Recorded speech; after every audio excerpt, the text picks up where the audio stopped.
Welcome back to the Early Weigh-In podcast. If you're joining us, make sure to like the video and throw a subscribe to the channel so we can grow some more and put out some more content for you guys. Last week was not the week we were hoping for in terms of betting. Our night was ruined big time by the massive upset Derek Lewis had on Curtis Blades. But we are right back to it this week, man, with our third heavyweight main event in 4 weeks. UFC is sort of spoiling us. This is UFC Vegas 20, and it's headlined by top contenders in Jairzinho Rozenstruik versus Cyril Gane. Anything you want to add before we jump in?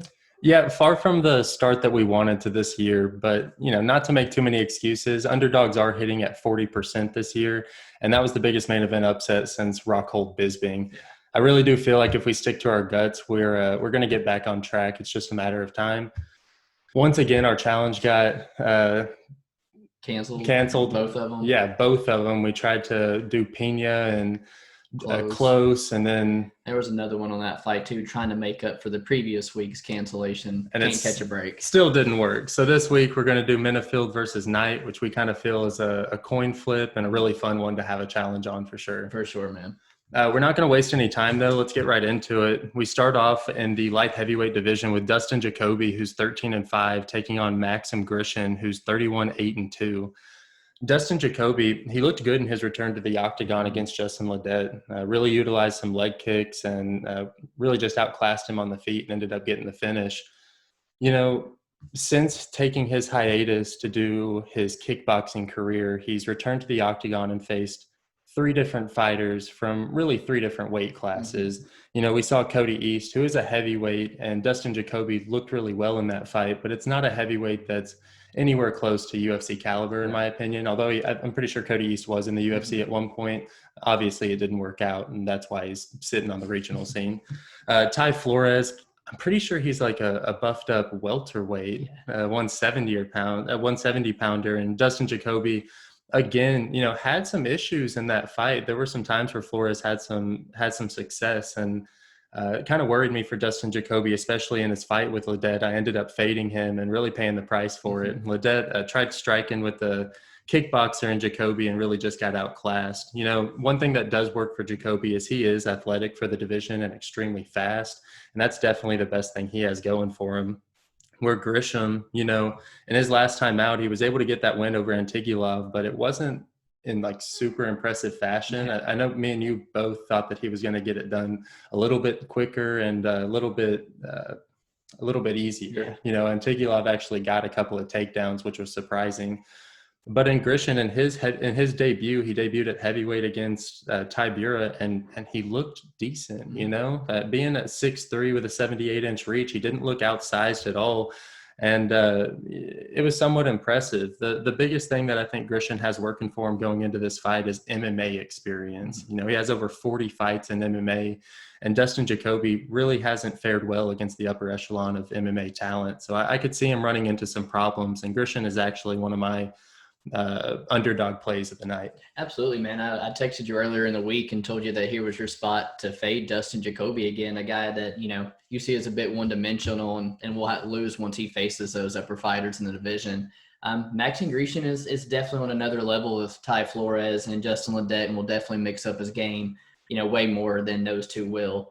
You spoke on this now being, I think, his second stint in the UFC. He did go 0-2 previously in the UFC back in 2011 when he was 22 years old. So, you do have to cut the guy a little bit of slack. And since leaving, kind of mix it up between MMA, kickboxing, and fought a relatively tough competition on the kickboxing scene, doing multiple fight night tournaments, which is something I like to see guys get in there and take on multiple guys in the same night. But that kickboxing experience has really sharpened his hands. He showed a great calf kick in that Justin Ledet fight. But in the Ty Flores fight, that grappling and those exchanges really, took a toll on his cardio. Mm-hmm. But I can almost say the same in the Grishin fight, because his cardio really didn't look that well in that Ankalaev fight. And those grappling exchanges kind of started to slow him down a little bit as well. Checking his Instagram, though, Grishin's been in the gym there at, who is it? Couture, Extreme Couture, with guys like Spivak and Francis and stuff. So I know he's putting in the work there.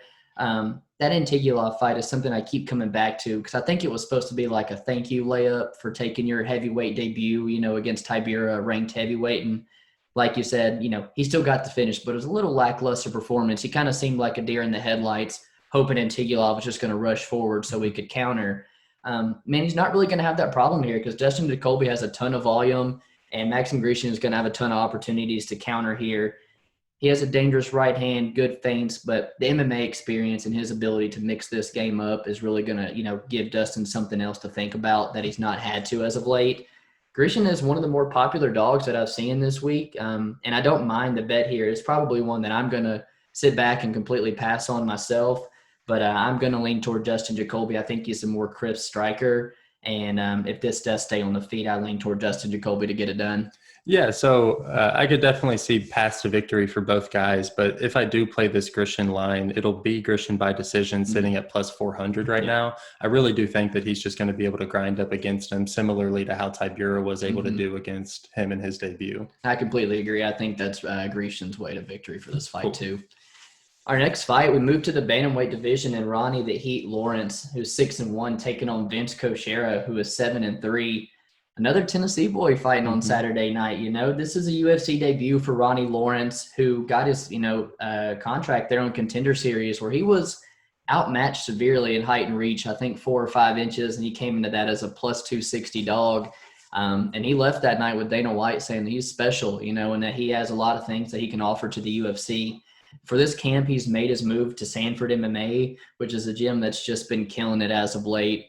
One thing I do like about Ronnie Lawrence is the pace and pressure that he puts on these guys. He brings, great cardio to the table. He does his best work against the cage, whether it be his knees, his ability to get underhooks or, trip the guys down on the cage and get them down to the mat in his world.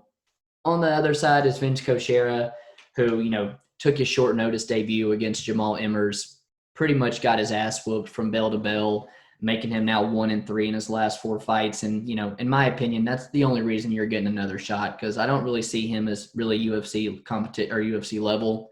He did have 7 of his 10, pro fights in LFA, which is an organization that I'm high of, but he's primarily a striker. Man, if Ronnie can get this, in the clinch realm and get those double underhooks, I think he's going to have an easy time getting it to the mat. And I think Ronnie might be a good play on Saturday. I couldn't agree more. I think Ronnie Lawrence, this is a matchup perfect for him. As a guy who I saw in the Jose Johnson fight, coming into that as an underdog, we talked about it at 5'8", 135. You kind of expect him to look big in there, but Lawrence really did look undersized in that octagon. And so I'm curious to see how he matches up weigh-in days against Cochero. I think stylistically, this is a really great matchup for Lawrence, considering Cochero's lack of takedown defense. As you mentioned, Lawrence, he looks to implement that wrestling heavy attack and look for those double underhooks to get that body lock and to secure the takedown. And that's something that I think he'll have real success with against Cochero here. Cochero, 6-0 in LFA at one point, then suffers that KO loss to Casey Kenny, who's now the favorite over Dominic Cruz. Right. It's not something that you look down on at all. But at this point, he's 1-3 in his last 4, and you got to ask yourself where he is mentally right now. Even in that one win that he had against Marvin Garcia, I watched that fight. Garcia took him down with ease and controlled him for the first part of that first round until he immediately gassed. It was an odd showing for Garcia and a kind of a sad one cardio-wise.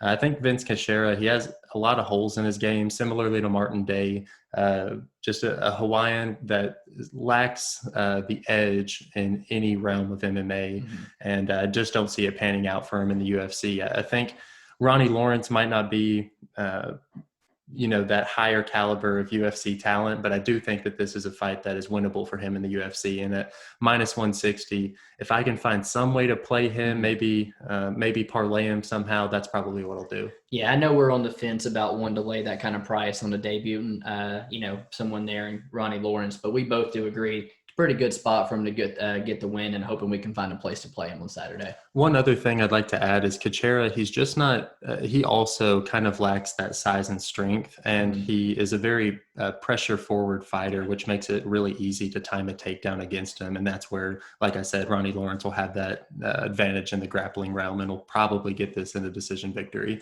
Yeah, man, I'm with you on the decision side. Vince is a hard guy to finish. We saw Jamal Emmers tear him up in the clinch, exactly. And it took Casey Kenny a nice knee to clinch to the face to put him away.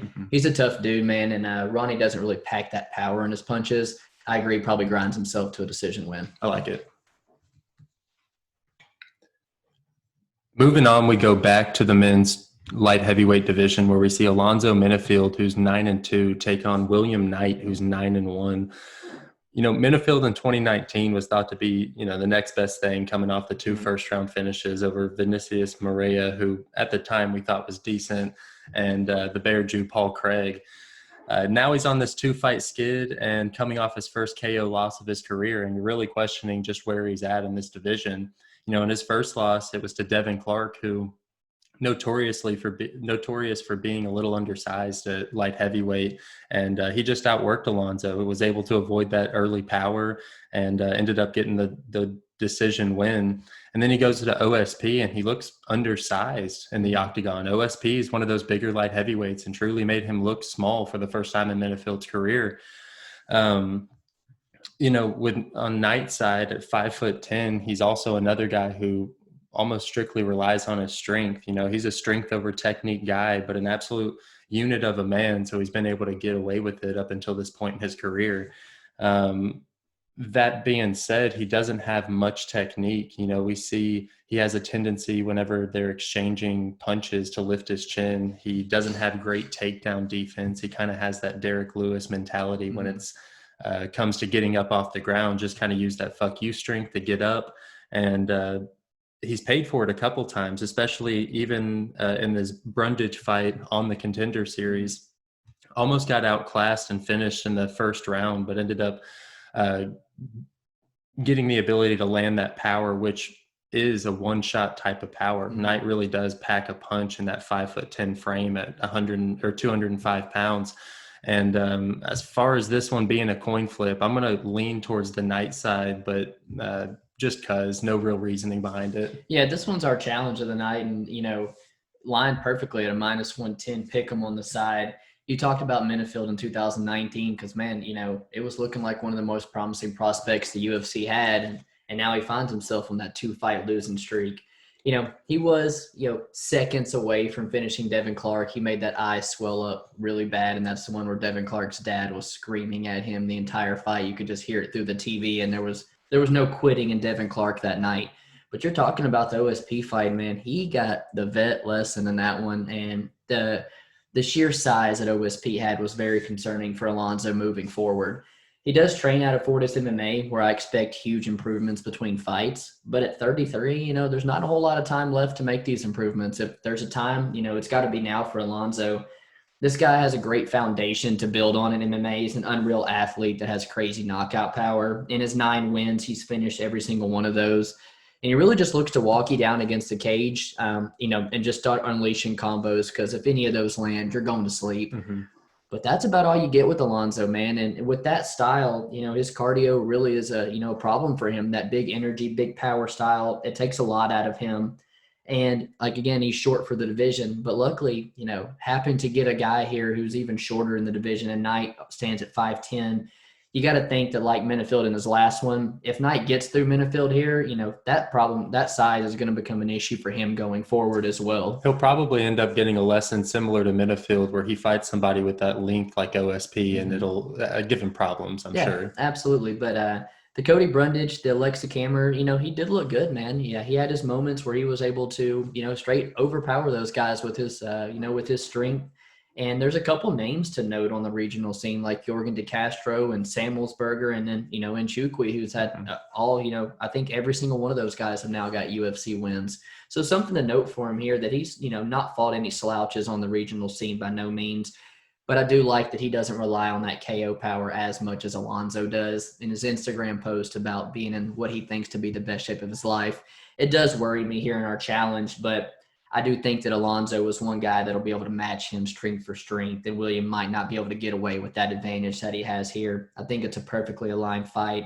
In terms of betting, I don't even know if I'm going to make a personal play on it. I just like that we got a challenge on such a close fight. Yeah, 100%. I imagine that this fight's under is lined at 1.5. We haven't looked at those lines yet, but I'm assuming that this one's not going to be seeing the judges. I don't think you'll see the judges either, but probably aligned at 1.5. I don't know how much value there'll be there. Right. Just taking a step down, we go to Alexis Davis, who's 19-10, taking on Sabina Mazo, who's 9-1. And this one's taking place in the 135-pound division, something new for Sabina Mazo, who is typically a 125er. But, her size for 125 is going to translate just as well to 135. Alexis Davis is coming off a really long layoff, July of 2019. For put it in perspective for you, that's the last time that Holloway was whooping up on Edgar. So it has been, quite some time. But she's fought girls like Sarah Kaufman, Valerie Retorno, Tanya Evinger a decade ago. She comes from Strikeforce, the Ultimate Fighter. But at this point in her career at 36, she's kind of become that stepping stone for girls on their way to the belt, like Chukagian, like Maya, and then, the recent newcomer in Vivian Araujo. Mm-hmm. And I think it's kind of obvious what the UFC is trying to do here as well, and giving her a girl that they're, really high on is Sabina Mazo. Sabina Mazo, she got, something to note is that high kick that she loves to use. She's finished multiple fights with it. That's what led to the finish of Justine Kish. But she's one of those girls that, if you want success with her, you're going to have to push her up against the fence and take those weapons away from her, much like my girl Marina Moroz did. And if you don't follow that on Instagram, that's a good one to follow. But, man, this is kind of like a dog or pass situation where I think the UFC is setting Sabina Mazo up to get a win. What do you see in this fight? Yeah, so Alexis Davis at 36 years old, I really do think that her best days are behind her. She is on that 3-fight losing streak, but in those 3 fights, she's not getting dominated in any of those. I'm pretty sure she won rounds in almost all of those. So that is something to note, that she's at least remaining competitive. She is 3-5 in her last 8 bouts, but like you touched on, a lot of those losses are to high class or like upper echelon girls, and really nobody to look down upon. You talked about, she's beaten the likes of Tanya Evinger twice, Liz Carmouche twice, the Lioness Amanda Nunes, really notable wins. And you got to know that she still has the potential to be one of those upper echelon 135 women girls, but at 36 years old, you just gotta ask yourself if she still got it. Where Sabina Mazo, at only 23 years old, she's really shown flashes of being a really high caliber UFC fighter. And similarly to Chukagian, she can use that long rangy jab and utilize that footwork to kind of get the decision wins. And that's really a fight that I look at.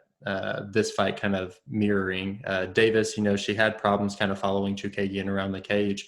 And I really do see Sabina Mazo having similar success in there.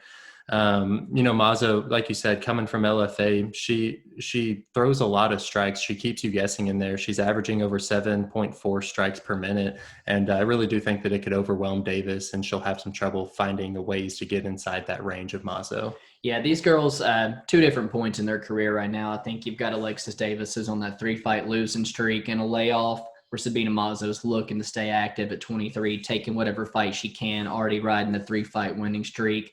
At Kings MMA, you just expect huge improvements at such a young age for a girl. Now, that being said, with as profitable as big female underdogs were in 2020, I highly doubt there's going to be a play on this end from us. So, we talk about how being 23 and the younger fighter is advantageous. Well, there are some fallbacks to it as well. Alexis Davis could utilize that experience to capitalize on some problems in Mazo's games early. And we've seen in the past, like with JoJo Calderwood wanting to stay active, especially in the women's division, it not play out for him in the right way. So there are some, downfalls in backing Mazo here, which is probably why we're going to end up staying away from this one. Absolutely, man. Moving on, we go to our prelim main event, and also our second challenge of the day. We're actually going to make a challenge on these next 2 fights to try and make up for the last 3 weeks. But we have Alexander Hernandez, who's 12-3, taking on Thiago Moises, who's 14-4.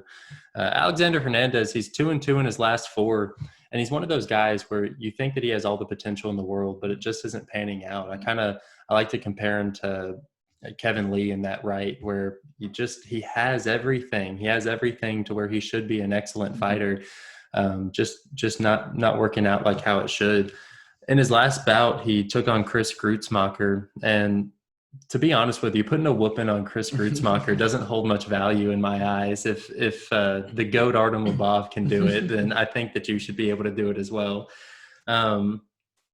Hernandez, a national level wrestler at the high school level, really utilizes that in his MMA game as well.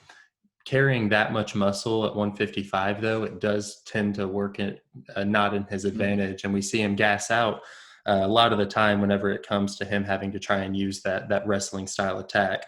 In the Drew Dober fight specifically, he got touched up a few times and was able to land the takedown against Drew Dober, but as we saw in the second round, was breathing heavy. I think I marked down that at the 4-minute mark of the first round, you saw him mouth breathing, and that's something that really worries me. On the Moises side, young fighter, and at 25 years old, he's constantly making these improvements. I look at somebody in Moises who always has the ground game and the Brazilian Jiu-Jitsu credentials to fall back on. And at this point in his career, he's constantly making those striking improvements, like we saw in that Green fight where he's slipping punches and countering over top with overhand rights, and really way more busy, where we've seen in the past, his output kind of being one of the biggest problems with him and him losing those decisions. I really think that Moises' ceiling is higher than Hernandez here. And at plus 160, I really like having him as a dog. That'll be my play, although I don't think that's how we're going to play this fight. Yeah, man, we not seeing eye to eye on this one, as we're going to go ahead and throw this in the challenge book for the week. But I think we can agree that we are both pumped for this one because this is going to be a fun fight. Hernandez's UFC career, just like Thiago Moises, it started off with Beneil Dariush. But when you get a highlight reel KO like that, there's no easy fights going forward for Alex Hernandez. He then started getting guys like, Donald Cerrone, who were giving him the vet lesson, someone he was not ready to fight. And then in Drew Dober, which now fighting Islam Makhachev next week, doesn't look like too bad of a loss on that record anymore. But one thing to do note about Alexander Hernandez, and I do see the Kevin Lee comparison, and I know there's not much that you can read into the Kritzmacher, but he has made the move to Factory Muay Thai, where he was at his home gym, where he was everything they had, nobody to work with, and now he's made a move to Factory Muay Thai that's out in Denver, where I'm hoping can fix cardio issues on a guy like that. He's got, a good young athletic frame and a great body kick, and I think he's going to have a massive stand-up advantage in this fight. But he does average about 8-minute fight time, and it's evident with, his ability to get it done early or gas himself out with that, opponents start to take over late. Moises, that's a tested 25-year-old coming in there as well. On the regional scene, he fought guys like Jason Knight, defended his belt in RFA with the win over Jamal Emmers, has already fought Beneil Dariush. And it's nothing new for MMA math to not add up there, as Jamal Emmers has beaten Alex Hernandez. And then, he's also lost to Beneil Dariush, exact opposite Hernandez, who, went out there and dusted Beneil Dariush. So nothing new for that to add up. And it makes this fight a super close fight, and one that should be a lot closerly lined than what it is for sure. Moises' strength, without a doubt, it does rely on, in the ground realm of this. And I'm curious to see how it's going to play out, because Alexander Hernandez, he does have underrated ground game. But we do see him fade late, and I really do think Moises has the type of power, the type of pressure that he can put on him, like Drew Dober did, and cause that to fail.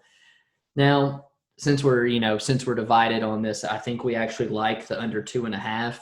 It was a plus 140 yesterday. Now it's sitting at a plus 160. So we're hesitant if we're going to wait to play that. But at plus 160, I think we both see ways guys can get this finished, and I think we're going to go ahead and hop on that line. Yeah, Moises, he sits down on his punches, and Hernandez throws very powerful kicks and power in all of his shots. We really do think that both guys, they're somewhat hittable, and they offer enough power to really get this done, not to mention the grappling threat with Moises. If he does decide to Imanari roll like he did in the Michael Johnson fight, we could see a quick tap as well, especially if Hernandez starts to gas in those later rounds and doesn't have the energy to ward off those sub attempts. Yeah, I'm with you. I think this has real potential to see the under here, especially in the small octagon with these two. That's a fight that I like to play the under on for sure. I like that. We move on to the main card, kicking us off with Alex Caceres, who's 17-2, taking on Kevin Croom, who's 21-12, and maybe the best nicknames ever. And we got Bruce Leroy taking on the hard-hitting hillbilly. And that is something with Kevin Croom that, man, that's fan-friendly and something he needs to run with. I did not know that was his nickname before looking that up. Bruce Leroy there and Alex Caceres is a guy that's been in the UFC for quite some time now. And after not being able to string, multiple wins in a row together, he's now found himself on a 3-fight win streak. I don't want to knock it too much because, he is beating guys like Chase Hooper. I don't know how much he should be in the UFC. We saw Peter Barrett just, take him to school until he basically Imanari rolled himself and caught some type of knee bar. And then the Austin Springer, who it was on a day notice. Caceres has found himself as almost as, I wouldn't say journeyman, but been that test for prospects to see if they can get over that hump.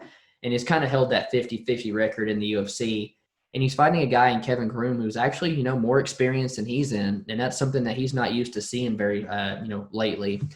I texted you earlier in the week, and man, it really seems like the public has agreed on me that Kevin Croom is a live dog here. It's hard for me to just justify anybody being that big of an underdog against Caceres, especially when they have the type of pressure and submission threat that Kevin Croom does, where Alex has lost 7 times by sub. This is a close fight, and I don't mind taking the dog here for our challenge.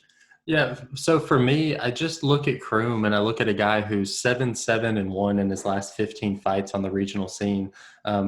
Just not enough for me to back him against somebody in Alex Caceres, who's a 23-fight UFC veteran who, like you said, is on that 3-fight win streak and is really coming into his own at the age of 32, which is really the perfect time to be stringing those things together in MMA. Caceres, he's extremely good at distance management, and unless you're an elite striker like Yair Rodriguez, he will touch you up on the feet. And unless another guy like Kron Gracie, who offers that grappling heavy attack, like it's a problem if he gets you to the ground. I just don't see that in Croom. Croom does have 10 wins by submission, and that's where Caceres has struggled in the past. I just don't think that Croom has the grappling ability to get Caceres to the ground and get his hands on him, and then 2, the ability to submit Caceres, who has 8 submission wins of his own.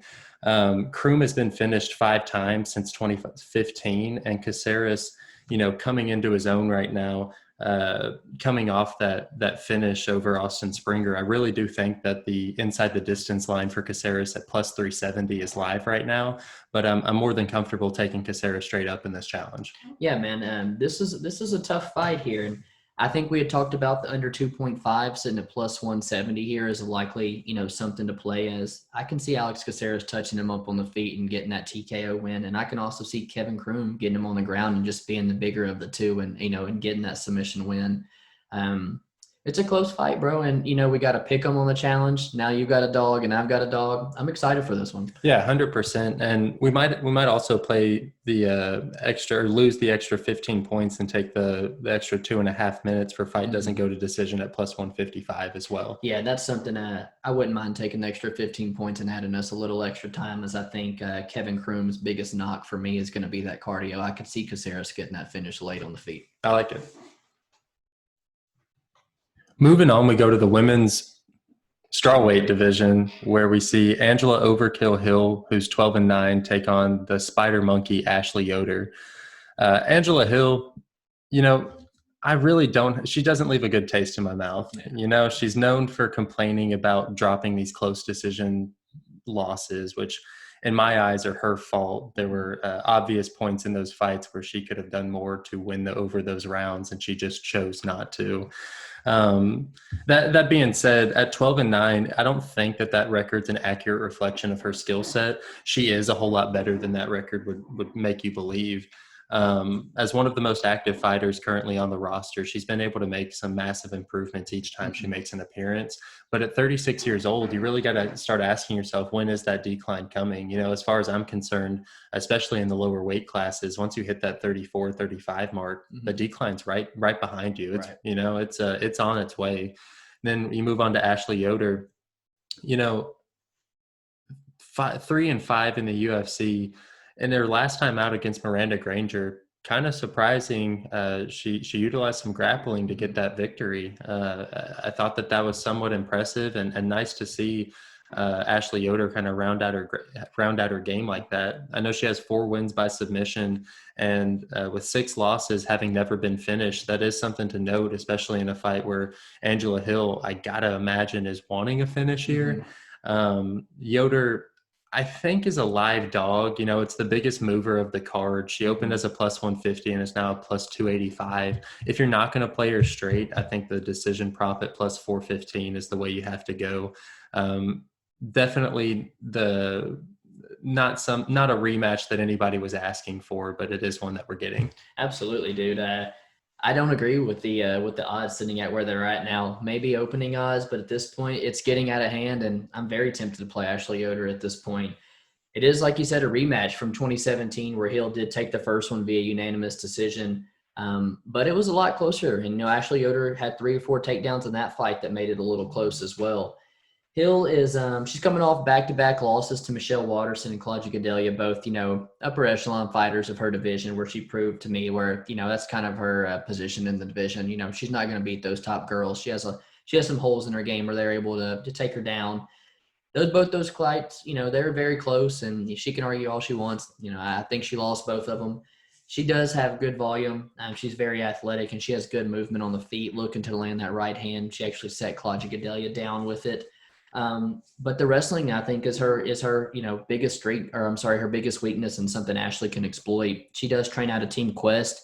And you're right, that win over against Miranda Granger, who was a very highly touted prospect in that division, was something, that impressed me as well. And she really did round out her game and show us all assets or aspects of her game that she has. Going back and, watching this fight and seeing it again, it really shocked me to see the size advantage that Ashley Yoder's going to have in this one. And I think both girls have made a ton of improvements in her game. She's got sneaky submissions off her back. She tends to leave fights close herself and, be on the losing end of some split decisions, as well. It's a late edition fight. One I'm not too interested in, but man, that decision at plus 415, they're both decision machines. And we've seen Angela Hill be on the, the losing side of a couple and stuff. So I almost don't mind taking a stab at that with the size advantage and wrestling ability she has. Yeah, I could really see this fight going similarly to Chookagian versus Cynthia Calvillo, where we saw an aggressive attack style in Calvillo, and Chookagian just able to kind of outclass her with footwork and length. Wow, I thought of that on the fly, but I really do think that that's a fight that you could draw a lot of comparisons here. Although I'm not saying that Yoder's on Chookagian's level, I do see some comparisons in how they like to implement their game plan. And so I really do think Ashley's a live dog, like you said. If we don't end up playing Yoder, we're probably just going to stay away from this one. Yeah, and I know we're on the fence as if we're going to bet her at plus 415 in the decision, or if we just take the plus 285 and ride that as well. As we know, we took the big stab on Yana inside the distance and at a plus 2 something dog. Probably should have just bet her straight up there. So maybe learn from a mistake, something we're on the fence and we're going to talk about this week. 100%. In our men's bantamweight division is another rematch. We have Pedro Munhoz, who is 18-5, taking on Jimmie Rivera, who's 23-4. And Jimmie Rivera is currently sitting at a minus 150 favorite where he opened at, and the line hasn't moved much. But the last time he did open as a minus 125, where the public was kind of all over him, and the bookies aren't stupid realigning this fight come the rescheduling from 2 weeks ago. In that previous rematch, we saw Rivera just be the better boxer, get the better of most of those exchanges. And it resembles our play on Benny versus, Carlos Diego Ferreira. If you can get good odds on a guy, the winner usually takes a rematch in over 62% of the time, and something we might look at playing. On Pedro Munhoz, I'm on the fence about his last fight against Frankie Edgar. It was close, maybe not a robbery, but he did spend a lot of time chasing, and kind of like the Jimmie Rivera fight, spent a lot of time chasing and didn't get the better of the exchanges on the feet. That does put him on a 2-fight losing streak. And I think that, that age at 34 is kind of starting to show a little bit. I think he's losing some of that speed and that mobility. He's becoming quite a bit of a stationary target at this time in his career, and not something you want to be, at bantamweight at 135 where speed kills. And on Jimmie Rivera's side, dude's been fighting the top of the division since entering the UFC. I know he's fought Jan and Sterling, Moraes, just the top guys of the division. He is primarily a striker. He's got underrated wrestling, but he doesn't mix it up, I guess you could say, as Munhoz does. I think he, again, man, just gets the better on the feet throughout the whole fight.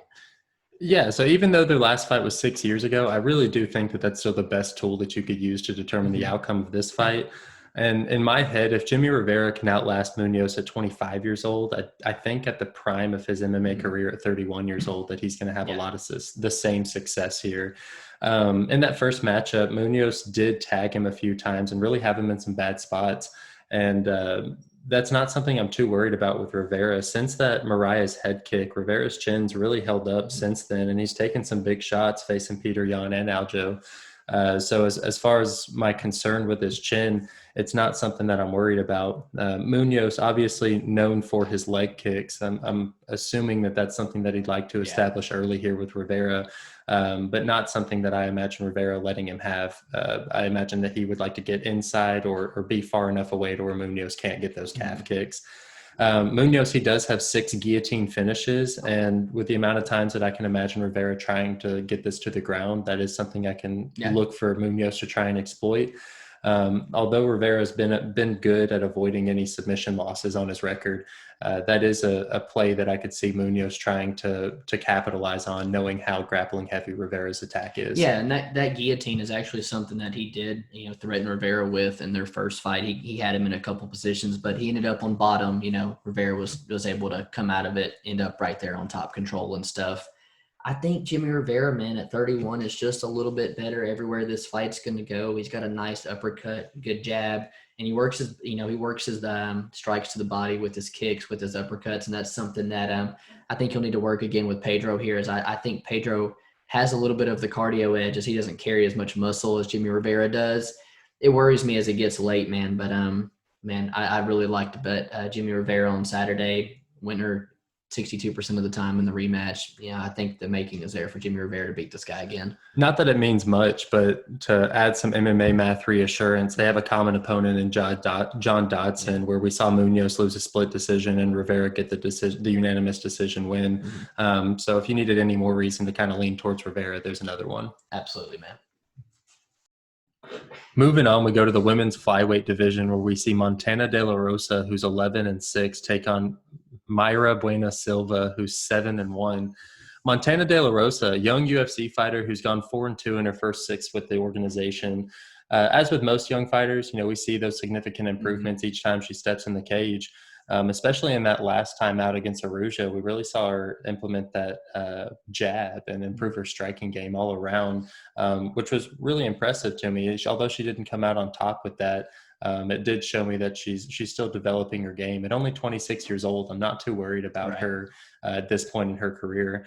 She's at one of the best teams right now in the world at Team Elevation, and is consistent with the Team Elevation method of takedowns. She's averaging over 2 takedowns per 15 minutes, and I can't expect her to change that up here against Buena Silva. Buena Silva, almost non-existent takedown defense. Just running through her UFC fights, the Jillian Robertson fight, she got the win in round 1, but she spent 2.5 minutes on her back. Then the Mirna Moroz fight, she ended up losing that fight and spent over 4 minutes on her back in that fight as well. Then the Barella fight, another first-round finish win for Buena Silva, but spent almost another 2 minutes on her back in that fight. Montana De La Rosa, with her 9 wins by submission and her grappling experience, I really do think that she's going to be able to sit in the guard of Buena Silva and really just ride this one out to a decision win. One of my favorite plays of the night is on De La Rosa straight up, but man, if I could get anything better than plus 170 for De La Rosa decision, that's how I would have played this. But the odds makers know. I think that De La Rosa at dog odds right here is perfect. Absolutely, man. This is one that we've already released via Twitter for you guys as an underdog play on De La Rosa. I think a unit there. There's a ton of value on her. And like you said, I wish that prop for decision was just a little bit more enticing for us, because that's the way she gets this fight done. She is the lone De La Rosa left in the UFC after her husband has been cut by the organization. And she's coming off that loss to Vivian Araujo, where I saw improvements.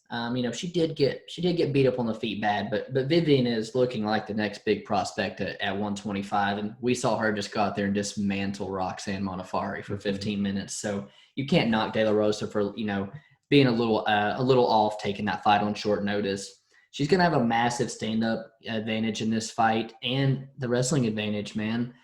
Buena Silva, I do see as a prospect a lot of people are high on. She trains out of that Shoot Brox, Brazil, where she kind of sub-hunts from her back, like you said, and on the feet, she doesn't impress me. Yes, she throws a super hard calf kick, and she slings that right hand at you. But, man, does she drop her hands low? She does not move her head whatsoever. She is just as there to be hit, as she is.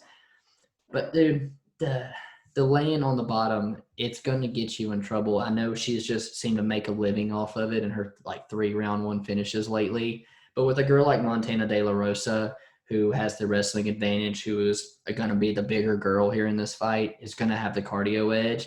And a girl who's only been submitted by fucking Mackenzie Dern. Bueno Silva is not going to be able to submit this girl from her guard. Montana De La Rosa is very, very well-rounded. Silva's had her double knee surgery, already had a 2-year layoff. Man, I love the dog play on De La Rosa, and I wish we could get that decision just a little bit better because she's a decision machine and probably just going to ride this out in guard. Yeah, so you touched on Bueno Silva's low leg kick. She really will. I think that the De La Rosa, her biggest problem in this fight is that her lead leg will probably end up getting eaten up. And then De La Rosa, she also, although Silva has similar issues, De La Rosa drops her lead left hand, and it left her exposed to a couple of overhand rights in the Mayra Barella fight. That's somewhere where, like you said, Bueno Silva, she slings those right hands, comes right down the pike, similarly to Davison Figueiredo, just searching for that finishing punch. But you're right. Bueno Silva, it doesn't impress me the way that she's been winning these fights. Unless you have the looks of Pollyanna Viana, getting submissions off your back isn't going to impress me. So love the De La Rosa play here. I'm excited about it. Absolutely, man. I think she's a much well-rounded fighter and at dog odds. I can't help myself either. Love it. Moving on to our co-main event of the evening. This is the most anticipated fight on the card for me. I'm pumped for this one. You've got Nakita Krylov, who's 27-7, taking on Magomed Ankalaev, who is 14-1. Nakita Krylov, this is his second stint in the UFC. The first one, started actually out at heavyweight where he went 1-1, beating guys like Walt Harris, then drops down to light heavyweight where he goes 5-2. And then has some contract issues with the UFC. So he steps aside, takes some better money back home, fighting, I think, on Fight Nights Global. But, man, when you're that good, the competitive edge of being in the UFC is always going to be there. He is back in UFC here. He revenged with that loss to OSP that he had in his previous run. But he's lost his top two his last two to probably the top two contenders in the division with Jones out right now, and Jan Blachowicz and, Glover Teixeira, who probably deserves that shot more than Izzy does at the belt right now. But I will say, man, this line, it is wide. But because this is a step up in competition for Ankalaev compared to, to Dalcha, to Abreu, to Paul Craig. It's definitely a step up in terms of competition. Even Kutalaba. And a step down from Krylov, from Jan Blachowicz and Glover Teixeira, maybe even Johnny Walker. So the line, it is a bit wide here. Nakita Krylov, he's got good elbows and a great tie clinch, and he has a lot more volume than Magomed does. But Magomed is a deadly counterpuncher, and he's going to have a ton of things to counter here. I think this is the brightest prospect at light heavyweight. I know you and I, without a doubt, think this guy's going to be the champ one day. He's one of the most dangerous Russians on this roster that the UFC has, and in my opinion, probably puts his game together. He's more well-rounded than a lot of these other Russians. There's not something that he's just, so good at that his stand-up is lacking, because this guy is a terror on the feet as well. And I think I see a lot of passive victory for Magomed, whether it be on the feet or on the mat. How do you see this one? Yeah, Magomed, the master of sport and combat sambo, given to him by Fedor Emelianenko. Like you said, we're going to look to see Ankalaev holding gold sooner rather than later. Technically sound pretty much everywhere, and also extremely explosive, kind of making his finishing ability highlight central. And it's just a matter of time before he gets another highlight reel like he has in the Kutalaba fight or the Dalcha Lugiambula fight. Kind of annoying. Ankalaev spent almost all of 2020 waiting to get the rematch with Kutalaba, and it ended up going almost exactly how it did the first time. Krylov, my biggest knock on him, first off, I'd like to say he has relentless takedown pressure, and he really does try to utilize that grappling heavy attack to get to work his game. But similarly to Ryan Spann, Krylov has that problem with hanging out against the cage, trying to get that takedown and leaving the side of his head exposed. I don't know if Ankalaev has the length to rain down those elbows whenever he's just hanging out there, but I don't think Ankalaev's going to give him the opportunity to just waste time holding him up against the cage. I don't know if you mentioned the stat, but both of these guys don't see the judges very often, and we ended up playing this fight doesn't go to decision at -185. And I really do think that Krylov's going to end up going for broke here. He knows what he has to do at this point in his career, and Ankalaev's not somebody that you can take the the foot off the gas at all with. So I expect this one not to see the judges at all, and I really like our play here. Yeah, man, I don't expect this one to see the judges at all, as we saw Ankalaev tap with 1 second left to Paul Craig. As maybe the fight IQ is not there. I don't know. I like to give him a pass because it's his debut.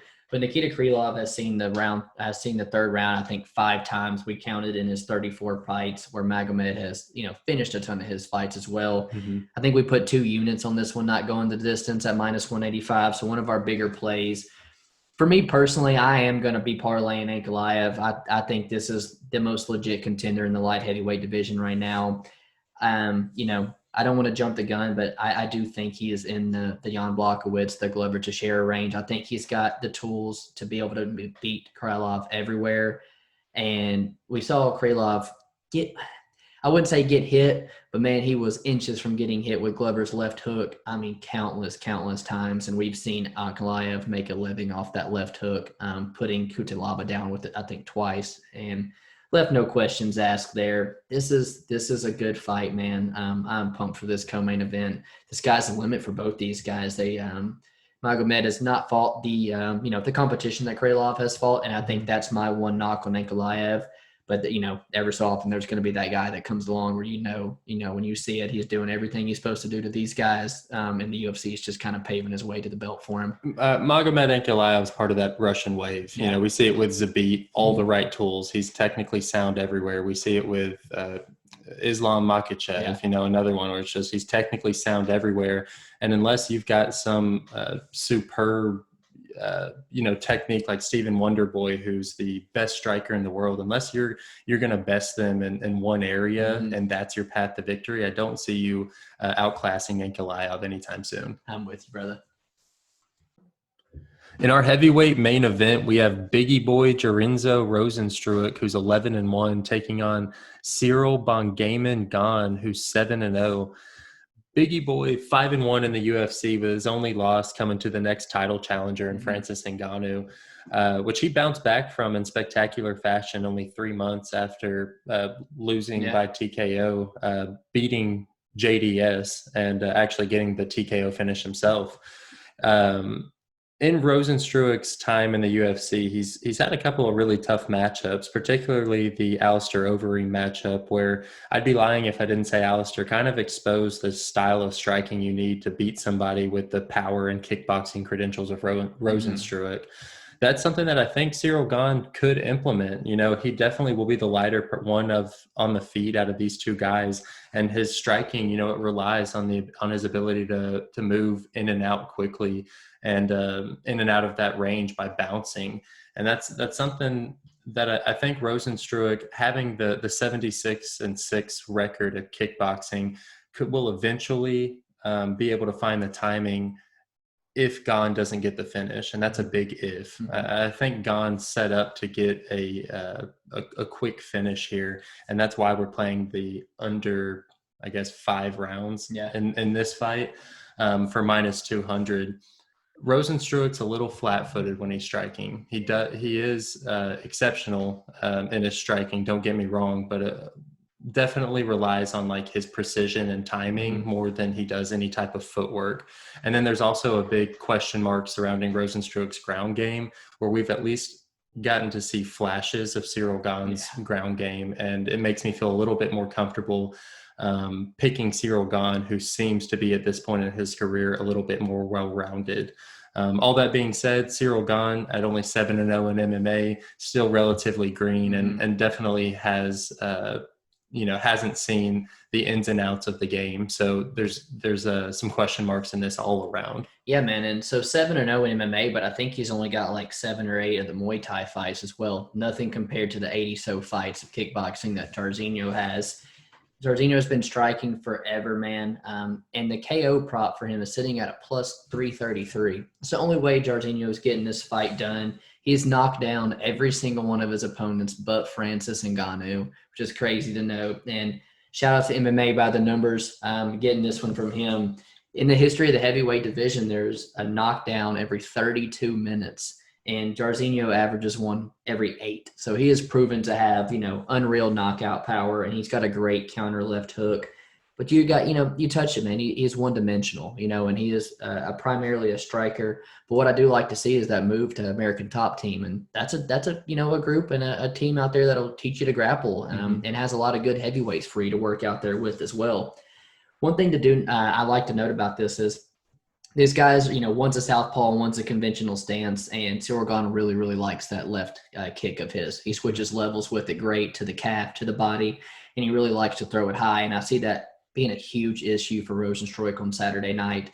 They're both, I do believe, are coming off a win over Junior Dos Santos and their common opponent, where I personally thought Gane looked a whole lot better. Gane won the first round, eventually got the TKO in the second. Same with Rozenstruik, but Rozenstruik was a little timid. He was coming off the loss to Francis. He has the reasons to be timid, but, he really kind of played the game at range with JDS and kind of got picked apart there as well. And Cyril Gane is happily, to keep this fight at range, just like he did with JDS. The entire first round, he kept the fight at range, worked the body, thousands of leg kicks, and made JDS walk to him before getting to finish. And I think that's something we could see again. Cyril Gane is, maybe even higher on the list than Spivak Aspinall, because he is the prospect at heavyweight right now. And I don't know after Saturday or even right now if you can consider him a prospect getting that main event slot anymore. He trains out of the MMA factory in France, and I really hope to see him move from there, like Francis Ngannou did. I think if he really wants to put his game together and be that top fighter that he can, I think it's going to need a move out of that gym, because he's got all the athleticism and size in the world that he needs, and he works that jab so well. But the knock on him is you haven't seen his wrestling tested too. And I think it could, be a Stipe or a Curtis Blades that comes in there with that grappling heavy attack to just put Gane on his butt and sit in his guard, because that's probably the one area we haven't seen him tested yet. At this price tag, it really is hard to back Gane in this spot with the inexperience level that he has. But I do think this fight does not start round 5, and that's our biggest bet of the night at -200 of round 5 not starting. Yeah, and something else that's comforting is there's a lot of unknowns in Gane's game outside of that third round. We've never seen him go into those championship rounds where we know for a fact that Rozenstruik carries that power all the way into 4 minutes and 56 seconds of the fifth round. So I really do like that we've got two heavyweights. We don't have to pay over -200 for the under 5 rounds. And I think both these guys are game. I don't think either one of them are going to be hesitant to throw. Both of them coming off of wins. I think that momentum is in both of their favors, and they're going to be looking to carry it and get the finish here. Yeah, I think we both agree that, and we're going to lean towards Cyril Gane, but I think we can also agree that the value on this fight is probably on Jairzinho Rozenstruik at this big of an underdog. 100%. Man, and finishes our last, fight of the night, third heavyweight main event in 4 weeks. The UFC really treating us. I think only 11 or 12 fights on this card. Looking from top to bottom, is there a fight that stands out for you as your fight of the night? Yeah, my fight of the night has to be Montana De La Rosa versus Mayra Bueno Silva. I was just so high on De La Rosa after doing tape study that it's one of those reads that you just kind of get excited about. Yeah. So her being an underdog right now, it would really mean a lot, or really mean a lot to me to get the read, and it put a little bit more confidence in me being able to back somebody that I saw winning. For sure, man. And no surprise here for me. It's Ankalaev and Krylov. That fight's not seeing the judges. Both these guys are so exciting on the feet, exciting on the mat as well. And they hardly ever see the judges' scorecards. If I had to pick a fighter throughout this whole card for me, it's an easy pick on my boy Alexander Hernandez. This guy's moved to Factory X Muay Thai. I know the last fight was a layup, but I expect huge improvements at 28 years old. And he's in a good position against a game fighter where I think he is poised to show a stand up again. Nice. Mine's going to be Alex Caceres. At 32 years old, I do think he's finally starting to put those tools together and riding that 3-fight win streak. I'd like to see him back up the -210 favorite spot that he's in right now against somebody like Kevin Croom. Absolutely, man. That's a good one to pick. If you're still with us here, quit being an ass, like the video, subscribe to the channel. It helps us out a whole bunch, man. And we're looking to, to pick up from last week. Massive upset ruined our night, but, no sweat. We stick to our guns, and we're going to get back to it. Yes, sir. Peace.